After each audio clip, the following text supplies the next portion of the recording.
हरे कृष्णा। आज की कथा में आप सभी भक्तों का हार्दिक स्वागत है। भगवान श्री कृष्ण और श्रीमती राधा रानी की कृपा सदैव आप पर हमेशा बनी रहे।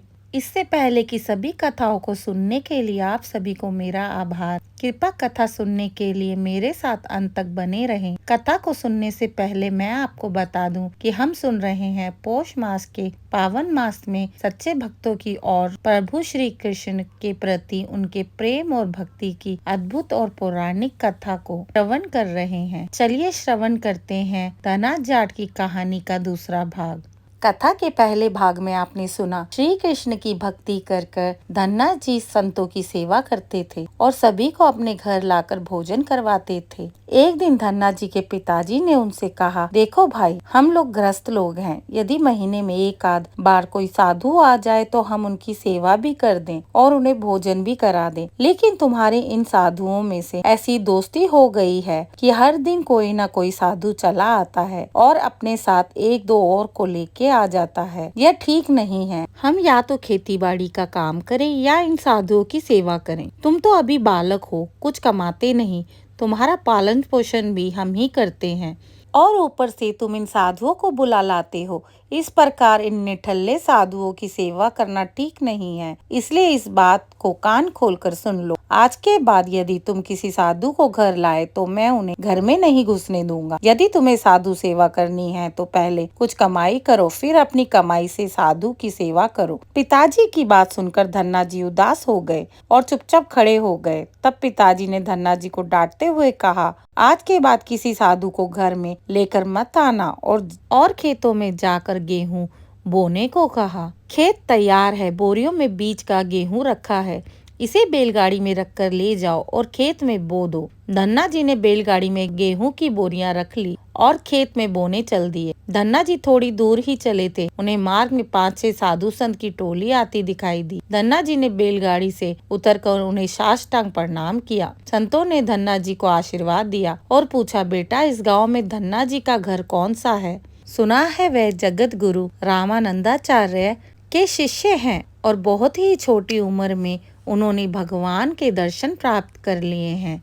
अब हम भी उनके दर्शन करना चाहते हैं। यह सुनकर धन्ना जी संकोच में पड़ गए और वे हाथ जोड़कर बड़ी विनम्रता से बोले, महाराज, मुझे ही लोग धन्ना भगत कहते हैं। संत बोले, भगवान ने बड़ी कृपा की है, हम जिनसे मिलने आए थे वे हमें मिल गए। निश्चित ही आप ऐसे ही भक्त हैं जैसा आपके विषय में सुना था। कितनी विनम्रता है आप में। चलिए आपके घर चलते हैं, वहीं बैठकर आपसे चर्चा करेंगे। धन्ना जी ने सोचा, अभी पिताजी ने साधुओं को घर लाने के लिए मना कर दिया। यदि मैं खेतों में बीज बोने की बजाय इन साधु संतों को घर ले गया तो पिताजी आसमान सिर पर उठा लेंगे और इन साधुओं को भी भगा देंगे। इससे इनका अनादर होगा। तब धन्ना जी कुछ विचार करके बोले, महाराज, अभी घर पर कोई नहीं है, मैं भी खेतों की तरफ जा रहा हूँ, आप भी मेरे साथ वहीं चलिए। संत बोले, ठीक है, हमें तो आपसे मिलना था, अब आप जहाँ ले चले हम वहीं चलेंगे। फिर धन्ना जी उन सभी को अपने खेत पर ले गए। खेत में एक पेड़ के नीचे बने चबूतरे पर साधुओं को बैठाकर बोले, महाराज, आप यहीं पर कुछ देर विश्राम कीजिए, तब तक मैं आपके भोजन की व्यवस्था करता हूँ। यह कहकर धन्ना जी वहाँ से चले गए। बैलगाड़ी लेकर धन्ना जी सीधे बनिए की दुकान पर पहुँचे। वहाँ पर उन्होंने बैलगाड़ी में बीज वाला गेहूँ जो खेतों में बोने के लिए रखा था उसे बनिए को बेच दिया और उससे दाल बाटी चूरमा बनाने का सामान ले लिया। सामान लेकर धन्ना जी खेत पहुँचे। वहाँ पर उन्होंने संतों के साथ मिलकर बहुत बढ़िया दाल बाटी चूरमे का प्रसाद बनाया। भगवान को प्रसाद का भोग लगाने के बाद बड़े प्रेम से उन्होंने सभी संतों को भोजन करवाया। इसी बीच भगवत चर्चा भी होती रही। संतों को भोजन करवाने के बाद बड़े प्रेम से उन्हें विदा भी कर दिया। संतों के जाने के बाद धन्ना जी सोचने लगे कि बीज वाले गेहूं को तो बेचकर संतों को भोजन करवा दिया, अब खेत में क्या बोया जाए।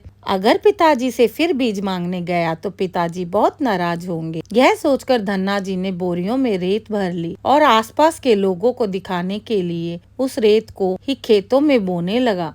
धन्ना जी ने राम राम का नाम लेते हुए शाम तक बोरियों की सारी रेत खेत में छिड़क दी।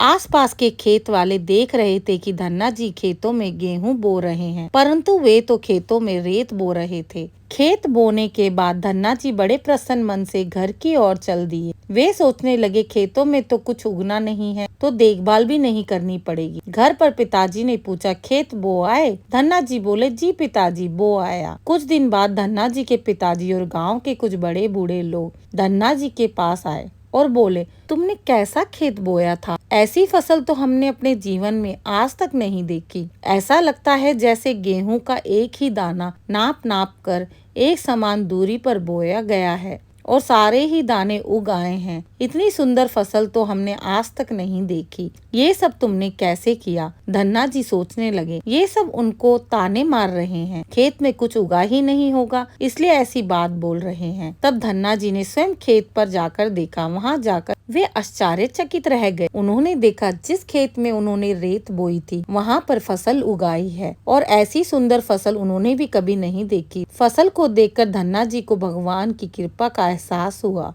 खेतों को देखकर वह जोर जोर से रोने लगे। धन्ना जी के पिताजी और अन्य गांव वालों ने रोने का कारण पूछा। तब धन्ना जी ने रोते हुए सारी घटना कह सुनाई। धन्ना जी बोले, पिताजी, जिस दिन आपने संतों को घर लाने के लिए मना किया और खेत में बोने के लिए गेहूं दिया, उसी दिन खेतों की तरफ जाते समय मार्ग में कुछ संत मिल गए। मैंने उन्हें उन संतों को खेत पर ठहराया और बीज वाला गेहूं बेचकर बनिए से उनके भोजन की व्यवस्था की। इसके बाद मैंने खेतों में रेत बो दी। रेत बोने के बाद यह फसल कैसे उगी मुझे नहीं मालूम। धन्ना जी की बात सुनकर उनके पिताजी की भी आंखों में आंसू आ गए। वे बोले, मेरा धन्य भाग जो मेरे घर में ऐसे पुत्र ने जन्म लिया। आज के बाद हम तुम्हें रोकेंगे नहीं। खूब साधु बुलाओ, खूब संत सेवा करो, हम तुम्हें अब कभी मना नहीं करेंगे। आज से मैं भी भगवान की भक्ति किया करूंगा और तुम्हारे साथ संतों की सेवा करूंगा। इसके बाद धन्ना जी और उनके परिवार मिलकर खूब संतों की सेवा करने लगे। कथा में मेरे साथ अंत तक बने रहने के लिए आपका आभार। कल हम सुनेंगे अगले अध्याय की कथा का। मेरे चैनल को लाइक और सब्सक्राइब करना ना भूलें।